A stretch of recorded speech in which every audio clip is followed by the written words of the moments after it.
to those of you who are feeling called to this reading in particular. Welcome to your mystery reading. The first thing that we're going to do is shuffle out one card from the Ancestor Spirit Oracle to get the context or the general energy of your reading. If you want to be a part of the community that I'm trying to create, subscribe and hit that notification bell. And if you're interested, you can also find me on TikTok. The link to that will be in the description. And before I get you your first card, this is a general reading that may be meant for more than one person. So if you're struggling to find meaning in a message, that's okay. Just let it go because it might just be meant for someone else. And if it truly was meant for you, the universe and your spirit guides will make that obvious to you, either sometime during this reading or sometime during your journey. So let's see what card wants to come through here. Okay, yeah, we're definitely taking this one. Ooh, I really like this. We have open to love. It says relationships, passion, and fulfillment. And I just saw 122. Yeah. There's a strong energy here about change starting with you when it comes to being more open to love. Really softening in a way feels significant. The name Andy could be significant, doesn't have to be.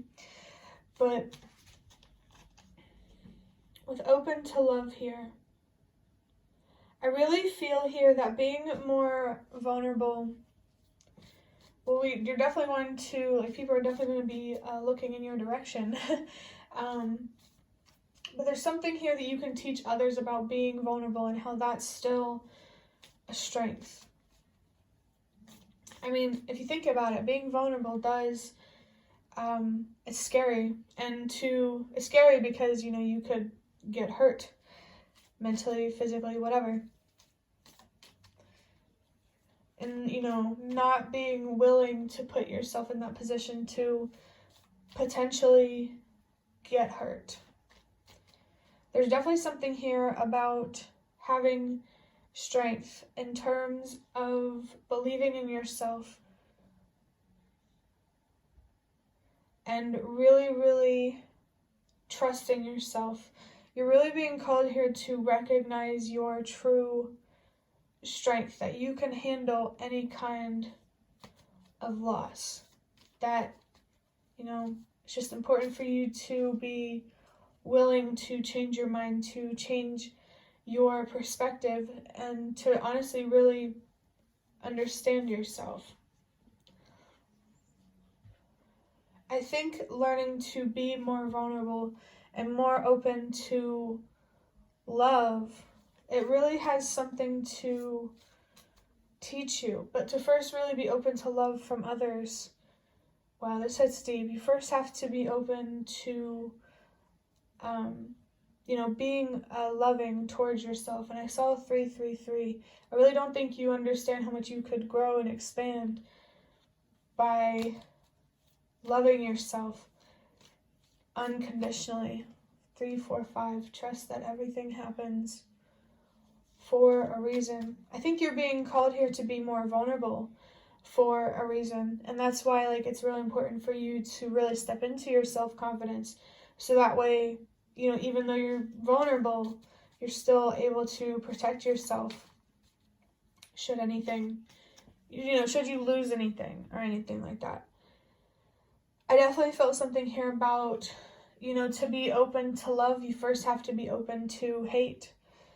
To be open to the good from life, you first have to be open to the bad, because closing yourself off from one of them is closing yourself off from both of them, because you can't have light without the dark.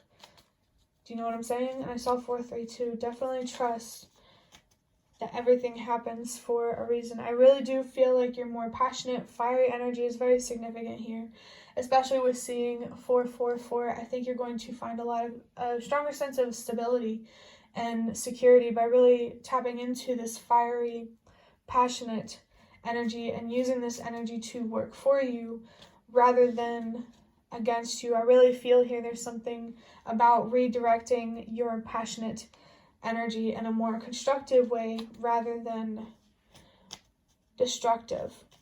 And I think being open to love is very important when it comes to being fulfilled by life.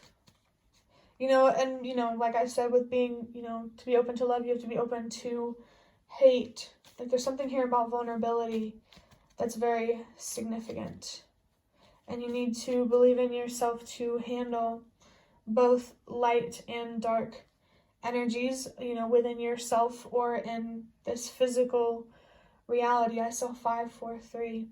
That's another message to trust that everything happens for a reason. Someone who is watching this is definitely feeling called somewhere, and you really need to follow this calling. It feels like it's most importantly about yourself and healing, but it could also be about the overall quality of your life, especially the relationships in your life. But now I'm going to draw out one major arcana from the Nightmare Before Christmas Tarot to see what major theme or idea wants to come through. I'm really interested to see what this card is going to be, actually.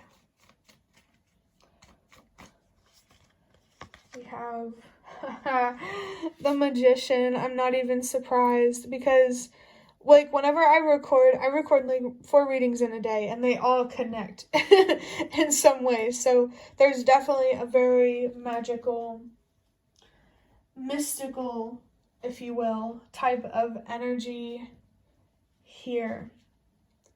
I definitely feel that the universe and your spirit guides want you to have more control over what you manifest, what outcomes you have, or how you impact others. Remember that you're always manifesting and creating, but it matters a lot what exactly you're manifesting or creating. There could be something here about your passion.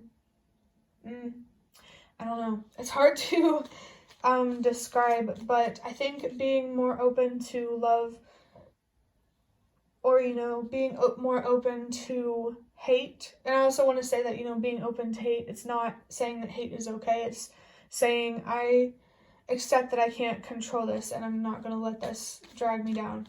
But, what was I saying? Something here about really stepping into your power through, just like I said, being open to love, being open to hate, being open to being vulnerable. There's something very important for you to learn here about being open to all outcomes in life.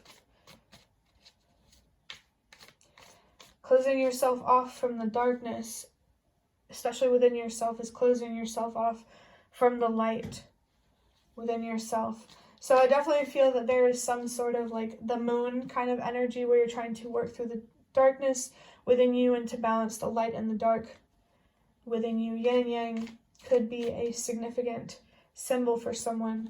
You're definitely being called to find more balance internally so you can have more balance externally, especially in your relationships. But, in general, have an overall stronger sense of stability and security. And to wrap up this reading, I am going to draw out one card from the Magical Dogs Tarot. This has both the Major Arcana and the Minor Arcana cards. Ooh, we have the Wheel. This is another Major Arcana card, and this card also has the number 10 on it. And for me, the number 10 is a sign, or sort of like a nudge from the universe and your spirit guides that, hey, we're here. We want to communicate with you, we want to guide you and support you. It definitely feels like the universe and your spirit guides want to build a stronger, more magical relationship with you, if that makes sense. But I also feel here that it's very important for you to accept where you're at now, so that way you have the power to get to where you want to be. I think accepting where you are now and finding gratitude in your current situation is really going to help propel you forward in some way. And actually, I'm looking at 1010 right now, and so that nudge has turned into they're making it obvious to you at this point that they do want to communicate with you and connect with you more. And I think it's interesting how she's sort of kind of turned, at least with the way I'm looking at it, kind of like turned towards this Wheel of Fortune.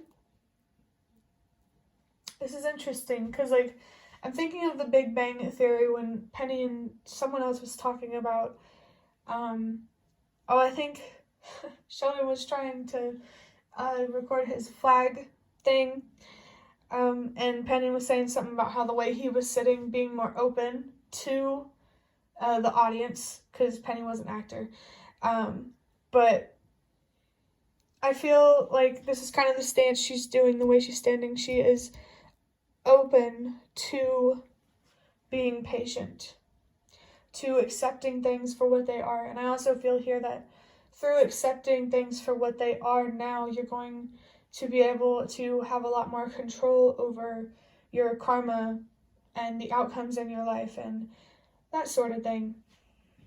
Karma is definitely a significant topic here. You're being reminded that you do create your own karma. The way I look at it is leave a little bit of room for the universe to express itself through things that you can't control, but also know that you do have a significant amount of power over your reality and the outcomes in your life. I feel like this could be a message for someone about being your own worst enemy, and you're really being called to not do that. I really think the universe and your spirit guides want to help you learn to love yourself more in a more whole way, to learn to truly love yourself unconditionally, to recognize not only the light within yourself, but also the darkness. And I think I just saw the number 1212, I'm not sure, but I am seeing 1222. So I really, the universe just wants you to be yourself and to trust that it's going to pay off. Just be yourself and trust that it's going to pay off. And with 1212, as I was saying before, communication and boundaries are definitely very, very important for you. I think focusing on your foundation is very, very important. The biggest commitment that you need to be focused on right now is the commitment to yourself. Don't be afraid to choose yourself and to say no when you need to. But that will be the end of your reading. I hope that it was helpful or relevant in some way. If you'd like to hit the like button to show me that is the best way to support me. And if you'd like to offer even more support, you can donate through the thanks button directly below the video. Absolutely not obligated, but always very, very much appreciated. Thank you so much to those of you who have shown your support thus far. It really does mean a lot to me. And the last thing that I want to say is thank you so much for watching, and I hope to see you around.